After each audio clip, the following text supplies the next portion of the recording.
The next topic is expression for the strain energy stored in a body when the load is applied with impact.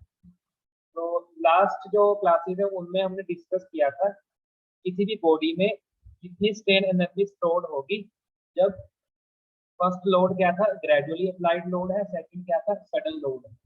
आज हम पढ़ेंगे third load that is impact load, मतलब जो load है जो apply हो रहा है विद इम्पैक्ट। विद इम्पैक्ट मतलब एकदम से, ठीक है। शॉक मतलब किसी हाइट से आप उसको एकदम उसके ऊपर अप्लाई कर रहे हो, ठीक है। तो इस कंसेप्ट पहले देखना है, कंसेप्ट के बाद हम इसके क्वेश्चन करेंगे। The load dropped from a certain height before the load commences to stretch the bar in a case of load applied with impact, ठीक है। तो आपके पास क्या है, देखो इसको समझो थोड़ा सा, क्या क्या चीजें हैं आपके पास।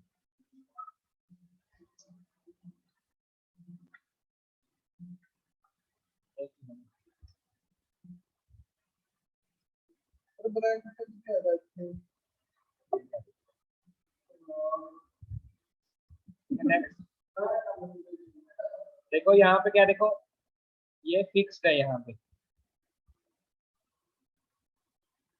ठीक है। यहाँ पे क्या है, फिक्स्ड है कोई चीज, तो इस फिक्स चीज के साथ एक एक कॉलम बनाया हुआ है, यहाँ पे कॉलम है आपका,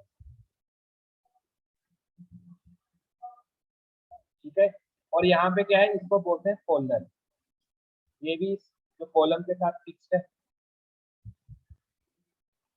ठीक है। और जो ये कॉलर है, कॉलर से लेके यहाँ तक का डिस्टेंस कितना है, एल, इसको बोलते हैं लेंथ कितनी है, ठीक है। इस कॉलर से लेके, कॉलर के स्टार्टिंग से लेके, कॉलर के स्टार्टिंग से लेके यहाँ ये वाला डिस्टेंस कितना है, एल है हमारे, ठीक है। और यहाँ पे देखो एक वर्टिकल रोड लगा रखी है यहाँ पे, ये जो चीज है यहाँ पे जो सेक्शन पॉइंट में इस तरीके से इंक्लाइंड लाइंस में दे रखा है, यहाँ पे लोड है। लोड की जो हाइट है वो इस कॉलर से कितनी है, एच हाइट के ऊपर, ठीक है। इसमें देखो क्या कंसेप्ट क्या है कि जब इस लोड को हम किसी हाइट से ड्रॉप करेंगे, तो हाइट कौन सी, एच हाइट। इस लोड को जब जब हम एच हाइट से ड्रॉप करेंगे इस कॉलर के ऊपर, तो कॉलर क्या करेगा, कॉलर के ऊपर क्या करेगा, ये विद इम्पैक्ट पड़ेगा, तो कॉलर कॉलर की जो लेंथ है वो क्या हो जाएगी, चेंज हो जाएगी। मतलब कॉलर जो है वो स्ट्रेच हो जाएगा नीचे की तरफ थोड़ा सा, जो ये वाला कॉलम है ये क्या हो जाएगा, स्ट्रेच हो जाएगा। बहुत ज्यादा नहीं होगा, थोड़ा सा होगा, इसलिए हमने क्या दिया उसको, डेल्टा है, ठीक है। तो ये क्या है हमारा, स्ट्रेच। स्ट्रेच मतलब ड्यू टू इम्पैक्ट लोड जो हमारी इनिशियल लेंथ थी वो चेंज हो गई, चेंज होकर कितनी हो गई, डेल्टा एल इसमें ऐड हो गई, ठीक है। तो देखो दोबारा से देखो इसको, consider a vertical rod fixed at the upper end and having a collar at the lower, ठीक है। तो आपके पास कोई वर्टिकल वर्टिकल आपके पास क्या है, रोड है, ठीक है, जो क्या है, फिक्स्ड है। अपर एंड में क्या है, फिक्स्ड है। अपर एंड कौन सा है इसका, ये वाला अपर एंड फिक्स्ड है, और लोअर एंड पे यहाँ पे क्या है आपके पास, कॉलर है, ठीक है। Let the load be dropped from a height on the collar, तो मतलब किसी हाइट से वो उस कॉलर के ऊपर क्या करेगा, ये लोड इफेक्ट करेगा इस तरीके से डाउनवर्ड, ठीक है। Due to this impact load there will be some extension in the rod, तो जो रोड है वो आपकी एक्सटेंड हो जाएगी, ठीक है। अब देखो कुछ इसमें वो नोटेशन है वो देख लेते हैं। लेट पी, पी हमारा क्या है, लोड ड्रॉप और इम्पैक्ट लोड, मतलब जो पी पी है वो क्या है हमारा, वो इम्पैक्ट लोड है। कैपिटल एल क्या है, लेंथ ऑफ द रोड, मतलब यहाँ से लेके यहाँ तक की डिस्टेंस, ये क्या है, लेंथ ऑफ द रोड, मतलब जो इनिशियल नंबर। ए क्या है, क्रॉस सेक्शन एरिया, वॉल्यूम कैसे निकालते हैं, एरिया इंटू लेंथ। एच क्या है, height through which load is drop, height मतलब जिस हाइट से हमारे पास लोड को ड्रॉप किया जा रहा है, ये वाली हाइट, इस हाइट से हम इस होल्डर के ऊपर इस लोड को ड्रॉप करेंगे। डेल्टा एल क्या है, extension in the bar, extension in the rod due to load P. Capital E क्या है? मॉडुलस ऑफ इलास्टिसिटी, सिग्मा क्या है? स्ट्रेस। अब हमें क्या निकालना है यहाँ पे? स्ट्रेन एनर्जी निकालनी है। ठीक है, तो आगे देखते हैं।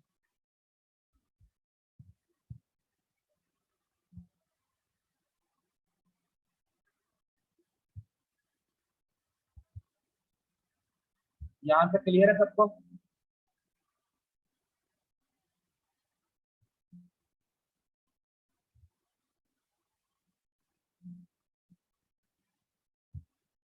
Hello, yes sir. तो देखो नेक्स्ट क्या है इसमें, स्ट्रेन कैसे निकालते हैं। स्ट्रेन का फॉर्मूला क्या होता है? देखो, strain is stress upon elastic limit, तो मॉडुलस ऑफ इलास्टिसिटी। ये कहाँ से आया? हमारा हुक्स लॉ से। हुक्स लॉ क्या होता है? Stress is strain is directly proportional to strain. Stress is directly proportional to strain. Very good. ठीक है, तो हम क्या लिख सकते हैं यहाँ पे? स्ट्रेस इज इक्वल टू, यहाँ पे कांस्टेंट जो आता है मॉडुलस ऑफ इलास्टिसिटी, और साथ में क्या आएगी? स्ट्रेन आएगी। ठीक है, अब अगर मुझे यहाँ से स्ट्रेन निकालनी है तो स्ट्रेन कैसे आएगा? सिग्मा अपॉन ई, मतलब स्ट्रेस अपॉन ई। तो वही चीज यहाँ पे लिखी हुई है। देखो स्ट्रेन क्या है, कैसे निकाली? Strain is stress upon elastic medium. अब स्ट्रेन क्या होती है? What is the definition of strain? Strain होती है change in length upon original length. ठीक है, और साथ में स्ट्रेस का सिंबल लिख दिया हमने, सिग्मा अपॉन ई। क्लियर? उसके बाद देखो डेल्टा एल यहाँ से निकाला, मतलब चेंज इन लेंथ हमने निकाली, तो इस कैपिटल एल को राइट साइड में ले गए, तो ये क्या हो जाएगा? मल्टीप्लाई। तो यहाँ से हमारे पास क्या आ गया? डेल्टा एल की वैल्यू। उसके बाद देखो वर्क डन। वर्क डन क्या होता है? वर्क डन की देखो यूनिट, वर्क डन की जो यूनिट होती है वो होती है हमारे पास न्यूटन मीटर। Newton metre. अब न्यूटन किसकी यूनिट होती है? फोर्स की। और मीटर, मीटर किसकी यूनिट होती है? डिस्टेंस। मतलब जो वर्क डन हो हमारा क्या होता है? फोर्स इनटू डिस्टेंस, मतलब लोड इनटू डिस्टेंस मूव। अब लोड कितना है हमारा? P, distance move. अब डिस्टेंस मूव में देखो दो चीजें लिखी हुई है, H प्लस डेल्टा एल। इस चीज को ध्यान से देखो,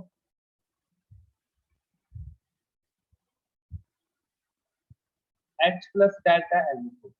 जब आप इस लोड को छोड़ यहाँ से ड्रॉप करोगे, जब इस लोड को, ये वाला लोड है, जब इसको ड्रॉप करोगे आप, तो ये लोड कहाँ तक जाएगा? देखिए, इस कॉलर के ऊपर स्ट्राइक करेगा। ठीक है, और हमारा वर्क डन कितना हो, कितनी हाइट आएगी? देखो H तो आएगा ही आएगा,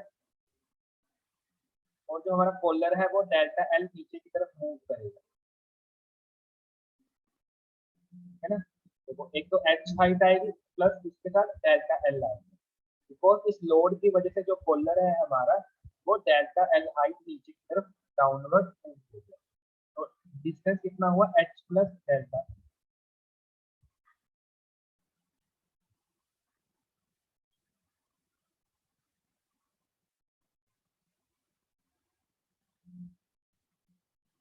ठीक है, यहाँ से देखो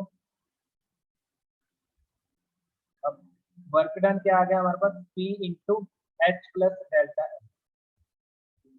अब देखो हमारे पास पता है कि स्ट्रेन एनर्जी कैसे निकालते हैं? Strain energy stored by the load.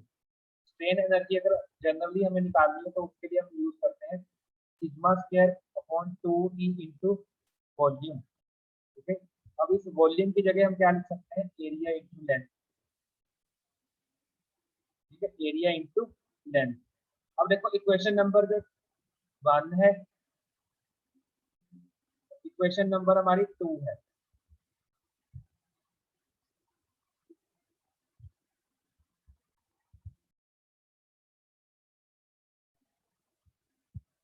ठीक है, अब देखो ये वर्क डन है, वर्क डन मतलब एनर्जी। सेकंड क्या है? Strain energy. तो ये भी एनर्जी की इक्वेशन है और सेकंड वाली एनर्जी की इक्वेशन है। तो हम इन दोनों को इक्वेट कर सकते हैं यहाँ। इन दोनों को क्या कर सकते हैं? हम इक्वेट। तो जब इक्वेट किया हमने मतलब इक्वल टू का साइन डाल दिया दोनों के बीच। अब यहाँ देखो क्या क्या चीजें हो रही है। तो P into delta L, P into H plus delta L equal to sigma square upon 2E into L. अब इस जो डेल्टा एल था ये वाला, यहाँ पे देखो इसकी वैल्यू कितनी है, सिग्मा इंटू एल अपॉन ई। ये वाली वैल्यू को हमने इस जगह डाल दी। ठीक है, तो क्या बन गया, सिग्मा ई, sigma upon E into L. उसके बाद देखो इस पी को हमने दोनों इस ब्रैकेट को ओपन किया, मल्टीप्लाई करेंगे तो क्या आएगा, P into H plus P into sigma into L upon E. ठीक है, उसके बाद हमने क्या किया, देखो इस सारी इक्वेशन को एक तरफ ले गए, मतलब इक्वल टू जीरो कर दिया। सारी इक्वेशन को हमने लेफ्ट, चाहे आप लेफ्ट साइड लेके चले जाओ चाहे राइट साइड लेके चले जाओ, ठीक है, इक्वेशन को हमने जीरो के बराबर रख दिया। यहाँ तक कोई प्रॉब्लम किसी को?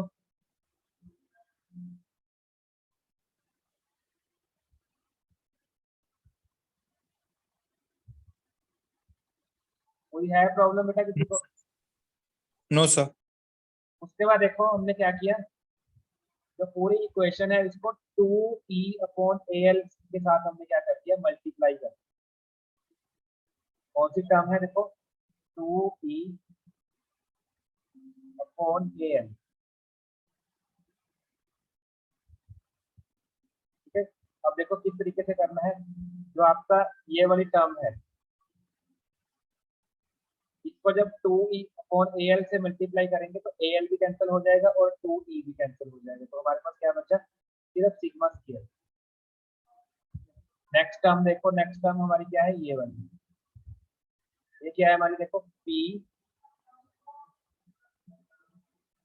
Sigma l upon e। ठीक है, इसको मल्टीप्लाई किसके साथ करना है हमने,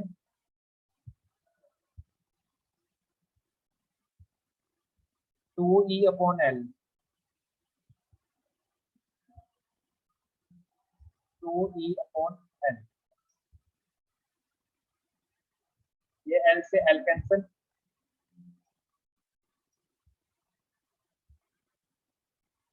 और ये e से e कैंसिल हो जाएगा। ठीक है, तो क्या इक्वेशन बची, देखो 2p सिग्मा, 2p सिग्मा। ठीक है, और नीचे क्या है हमारे पास, a है, यहाँ पे a दिया है, और नीचे क्या आ गया हमारे पास, डिनोमिनेटर में a आ गया। इसी तरीके से जो थर्ड थर्ड जो वैल्यू है p इंटू एच। ठीक है, इसको भी मल्टीप्लाई किसके साथ करना है हमें,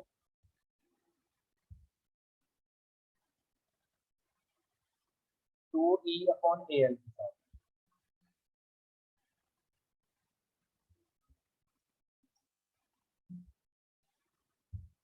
ठीक है, अब देखो कोई चीज अगर कैंसिल आउट हो रही है तो कैंसिल कर सकते हैं, नहीं तो सबको मल्टीप्लाई कर सकते हो। मल्टीप्लाई करके क्या आ गया, 2p e h upon al। ठीक है, इक्वल टू क्या आ जाएगा, जीरो आ जाएगा। अब देखो जो पूरी इक्वेशन है वो हमारी, वो this is quadratic equation in sigma. ठीक है, देखो यहाँ पे सिग्मा स्क्वायर है, यहाँ पे सिग्मा है, फिर जीरो हो गया। ठीक है, तो ये हमारी जो क्वाड्रेटिक इक्वेशन है, क्वाड्रेटिक मतलब जिसकी डिग्री कितनी होनी चाहिए, 2। ठीक है, तो मतलब जो सिग्मा वेरिएबल है हमारा, उसकी डिग्री कितनी है, 2 है।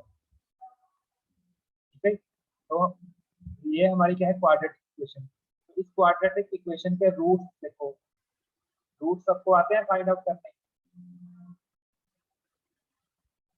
अगर हमारी इक्वेशन इस तरीके से क्वाड्रेटिक इक्वेशन है, ax square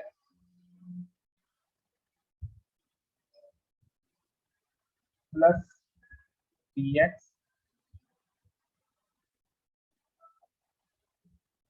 plus c equal to 0, तो उस इक्वेशन के रूट्स क्या बनते हैं, ये भी क्वाड्रेटिक, ये जर्नल क्वाड्रेटिक इक्वेशन है, ये हमारी जर्नल क्वाड्रेटिक इक्वेशन है। तो इसके रूट्स कैसे निकालते हैं, बी स्क्वायर ठीक है, दो रूट्स आएंगे, एक प्लस वाला आएगा एक माइनस वाला, plus minus under root 4ac upon 2a। ठीक है, अब देखो b क्या है, a क्या है, c क्या है।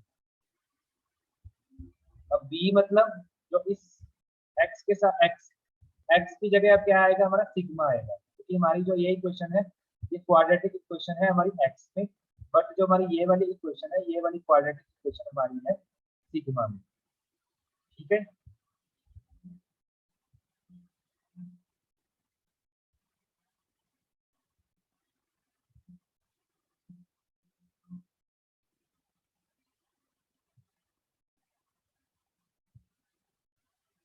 अब देखिए मतलब सिग्मा के साथ जो टर्म है वो क्या है हमारी p, मतलब इस सिग्मा को छोड़ के बाकी टर्म कितनी है 2p अपॉन a।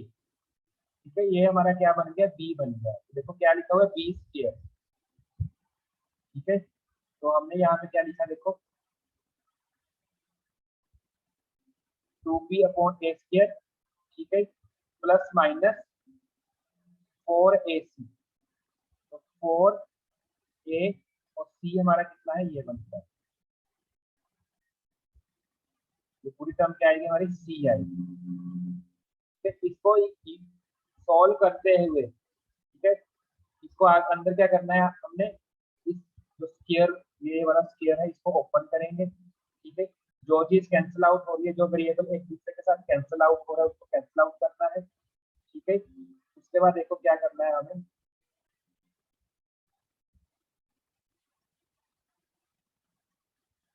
अब देखो इसका जो एक रूट है वो हमें निगलेक्ट कर देना, क्योंकि जो रूट है वो आंसर किसका आ रहा है हमारे पास, इस स्ट्रेस का आंसर आ रहा है। तो स्ट्रेस हमारे पास क्या है, पॉजिटिव आएगी, क्योंकि टेंसाइल लोड है, ये कंप्रेसिव लोड तो है ही नहीं है। ठीक है ना, क्योंकि नीचे की तरफ लग रहा है ना, तो हम उस चीज को कंप्रेस तो कर ही नहीं रहे, तो मतलब आउटवर्ड लग रहा है, आउटवर्ड लग रहा है, दैट मींस टेंसाइल लोड है।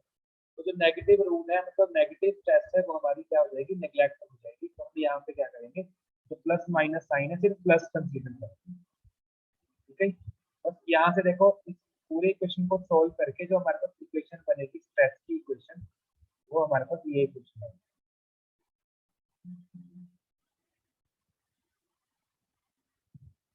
क्या आप लोगों को ये इक्वेशन याद रखनी है कि जब आपका इम्पैक्ट लोड है, तो क्वेश्चन देखो किस तरीके से आएगा कि when the load is impact load, उस केस में आपको स्ट्रेस निकालनी है। तो स्ट्रेस का फॉर्मूला क्या है आपके पास, ये फॉर्मूला स्ट्रेस के लिए देखो क्या क्या चीजें हैं, पी लोड गिवन होगा, एरिया गिवन भी हो सकता है, अगर नहीं गिवन होगा तो डायमीटर गिवन होगा। ठीक है, ई गिवन होगा, एच गिवन होगा, एल गिवन होगी, ये सारे वेरिएबल्स क्या होंगे, गिवन होंगे। तो अब देखो लास्ट इसमें क्या लिखा हुआ है यहाँ पे,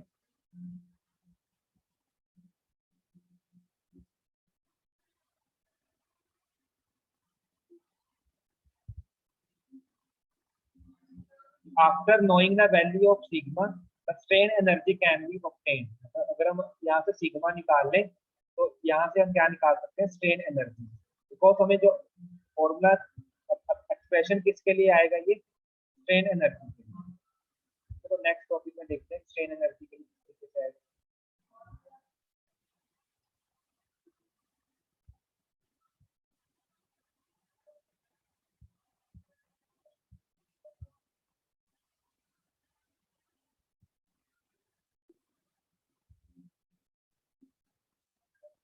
वन मिनट,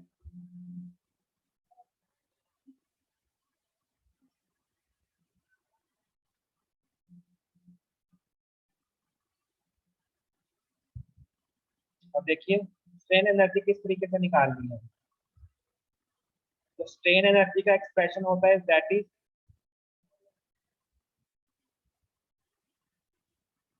स्ट्रेन एनर्जी कहाँ से निकालनी है, देखो ये वाला एक्सप्रेशन, क्या एक्सप्रेशन है, sigma square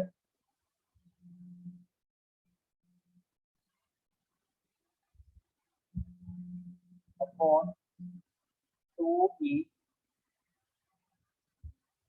into multiply by volume. तो वॉल्यूम के कैसे निकालेंगे, एरिया इंटू लेंथ, ई की वैल्यू गिवन होगी, सिग्मा आप लोगों ने यहाँ इस एक्सप्रेशन से निकाल दिया। तो सबसे पहले आपको सिग्मा स्ट्रेस निकालनी है, उस स्ट्रेस की वैल्यू को अभी जब इस इक्वेशन में पुट करेंगे तो ये इक्वेशन किसकी है हमारे पास, स्ट्रेन एनर्जी। तो आपके पास स्ट्रेन एनर्जी किस केस में आ जाएगी, the strain energy stored in the body due to impact load. ठीक है, क्लियर है यहाँ तक बेटा। केस क्या करें नेक्स्ट केस, कुछ केस है देखो। फर्स्ट कह रहे हैं if delta L is very very small in comparison with H, अगर जो डेल्टा एल की वैल्यू है वो बहुत छोटी है, ठीक है, तो हम उसको नेग्लेक्ट कर सकते हैं। नेग्लेक्ट मतलब उसको जीरो पुट कर सकते हैं। तो लास्ट इक्वेशन थी, तो अगर हम उसमें पुट करेंगे तो स्ट्रेस की वैल्यू कितनी निकल के आएगी, ये है। ठीक है, ये आपको याद नहीं रखनी है, आपको जो जर्नल इक्वेशन है सिर्फ वही याद रखनी है। और ये केस है कि जब डेल्टा एल की वैल्यू बहुत ज्यादा छोटी हो, बहुत कम वैल्यू है, तब आपकी स्ट्रेस की वैल्यू कितनी निकलती है। ठीक है, उसके बाद वो बोल रहा है कि अगर एच हाइट है जहाँ से आपको जो लोड है वो ड्रॉप करना है, अगर वो बहुत छोटी है या बहुत कम हो, ठीक है, तो वो आपकी क्या बन जाती है, देखो 2p/T। अब ये स्ट्रेस की वैल्यू किस केस में होती है बेटा, कोई बता सकते हैं। Sigma is equal to 2p/A। किस केस में होती है स्ट्रेस की वैल्यू ये वाली,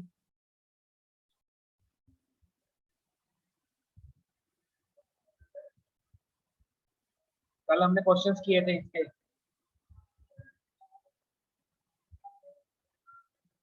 ये स्ट्रेस की वैल्यू होती है जब हमारा सडन अप्लाइड लोड है ना।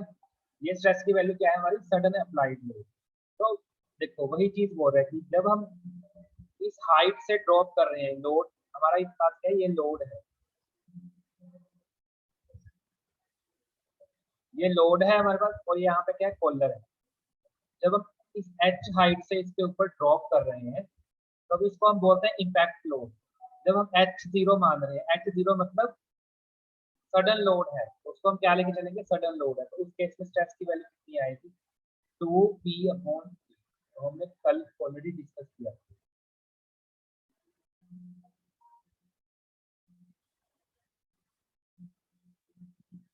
This is 2p/T। अब इसका क्वेश्चन देख लेते हैं, न्यूमेरिकल किस तरीके का क्वेश्चन आता है, ताकि आप क्वेश्चन से भी फैमिलियर हो।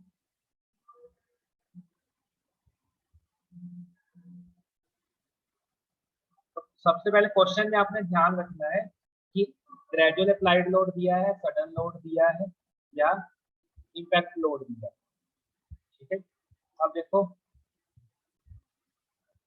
नेक्स्ट क्वेश्चन देखते हैं। अब wait 100 a weight of 10 kilonewton falls by 30 meter 30 mm on a collar rigidly attached to a vertical bar of 4 meter long। आपके पास क्या कह रहा है कि एक बार है, बार की हाइट कितनी दे रखी है उसने, 4 मीटर।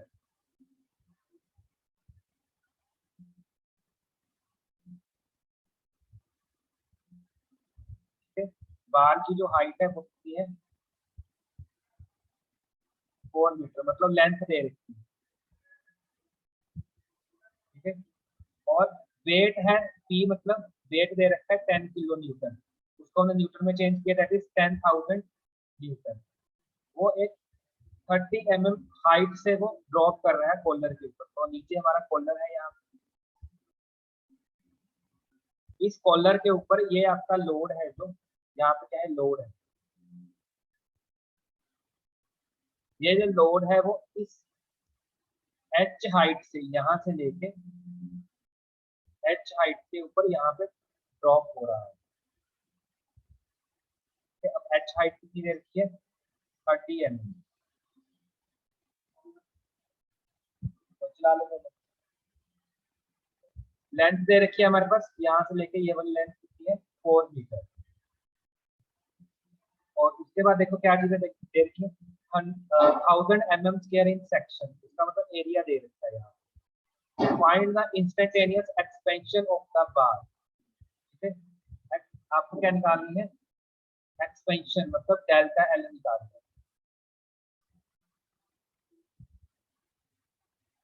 अगर वो इंस्टेंटेनियस स्ट्रेस पूछता तो आप डायरेक्टली इस फॉर्मूला को यूज करते।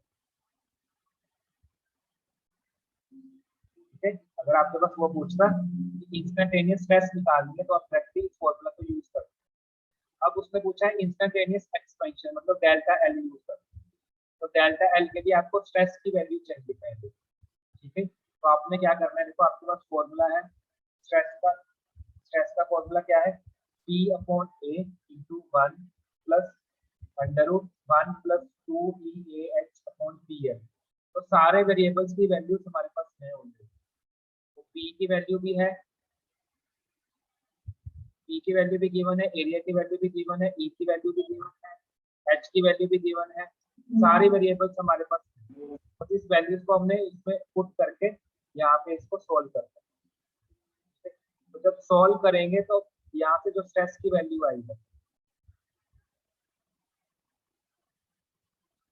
और स्ट्रेस की वैल्यू कितनी आई है 187.7 न्यूटन पर mm square.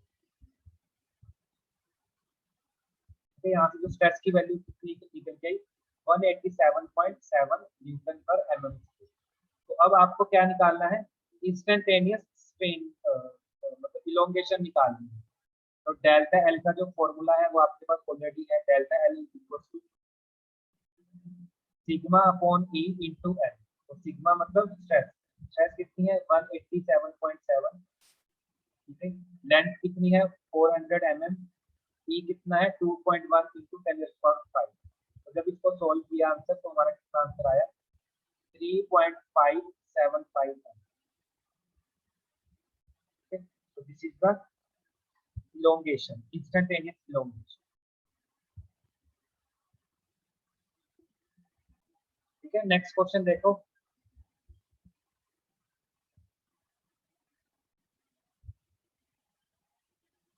Next question is a load of 100 Newton falls through a height of 2 centimeter on a collar rigidly attached to the lower end of the vertical bar and 1.5 centimeter square cross section area. The upper end of the vertical bar is fixed. Calculate, देखो क्या क्या चीजें करनी है आपने।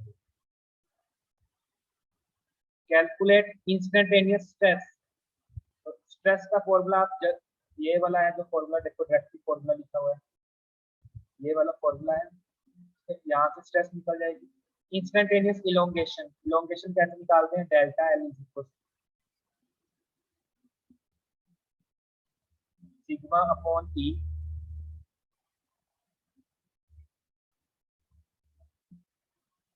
Into L. अगर आपके पास sigma की वैल्यू आ जाएगी तो आप इंस्टेंटेनियस स्ट्रेन निकाल सकते हो, इलोंगेशन निकाल सकते हो। थर्ड क्या है, स्ट्रेन एनर्जी। तो स्ट्रेन एनर्जी का फॉर्मूला क्या होता है, sigma square upon 2E into volume. Volume का फॉर्मूला क्या होता है, एरिया इंटू लेंथ। वॉल्यूम को क्या लिख सकते हो, एरिया इंटू लेंथ। तो ये क्या है हमारे पास स्ट्रेन एनर्जी। तो इसके लिए आपको क्या चाहिए, सिग्मा चाहिए। तो सबसे पहले काम क्या करना है आपको, यहाँ से जो स्ट्रेस फाइंड आउट करनी है इसको। ठीक है, बहुत इजी क्वेश्चन है, ध्यान से करना है, इसको ट्राई करो, अपने अपने नोटबुक के ऊपर क्वेश्चन ट्राई करो। पहले डाटा गिवन लिखो कि क्या क्या डाटा गिवन है हमारे पास। ठीक है, डाटा देखो क्या क्या गिवन है, लोड गिवन है 100 न्यूटन, हाइट गिवन है हमारे पास 2 सेंटीमीटर, इसको हम mm में कन्वर्ट कर सकते हैं। लेंथ कितनी है 1.5 मीटर, इसको mm में कन्वर्ट कर लिया। एरिया दे रखा है 1.5 सेंटीमीटर स्क्वायर, इसको हमने mm स्क्वायर में कन्वर्ट कर दिया। उसके बाद वॉल्यूम कैसे निकालनी है, एरिया इंटू लेंथ, यहाँ से वॉल्यूम निकल जाएगी। सारी चीजें हमारे पास आ गई हैं, तो हम बस इस फॉर्मूला में पुट करके यहाँ से स्ट्रेस निकालना है, फिर इलोंगेशन निकालनी है, फिर हमें व्यू निकालना है।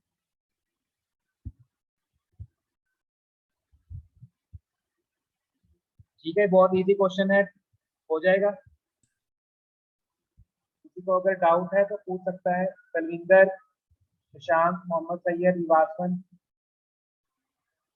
Sir no sir. No sir, एक बार रिवीजन करके देखते हैं सर, कब प्रॉब्लम होगा तो फिर बताएंगे नेक्स्ट लेक्चर में। ट्राई करो, इन क्वेश्चन को ऐसे पढ़ना नहीं है, पढ़ने से क्वेश्चन सॉल्व नहीं होंगे। अपनी नोटबुक के यस ऊपर सॉल्व करो, ठीक है। क्लास में तो हम नोटबुक के ऊपर सॉल्व करते हैं ना, इसी तरीके से आपने यस सर कंसेप्ट को समझ लिया है। क्वेश्चन जो आपका क्वेश्चन है उसकी स्टेटमेंट को पहले रीड करो, क्या क्या डाटा गिवन है, क्या हमें फाइंड आउट करना है और कौन सा फॉर्मूला हमें यूज करना है, ठीक है। तभी क्वेश्चन सॉल्व हो पाएंगे। सर ऐसा करते हैं ना, कुछ क्वेश्चन सॉल्व करेंगे खुद से, फिर नेक्स्ट लेक्चर में अगर उससे रिलेटेड कोई प्रॉब्लम होगा तो आपसे पूछ लेंगे। हाँ, तो हम ऐसे करेंगे, जो अनसॉल्व क्वेश्चन है वो एक बार वैसे देख लेंगे कि ऐसे ऐसे क्वेश्चन क्या आते हैं, ठीक है। जितने मैक्सिमम क्वेश्चन करेंगे उतनी अच्छी बात, ठीक है। हाँ तो ये जी हमारा सर।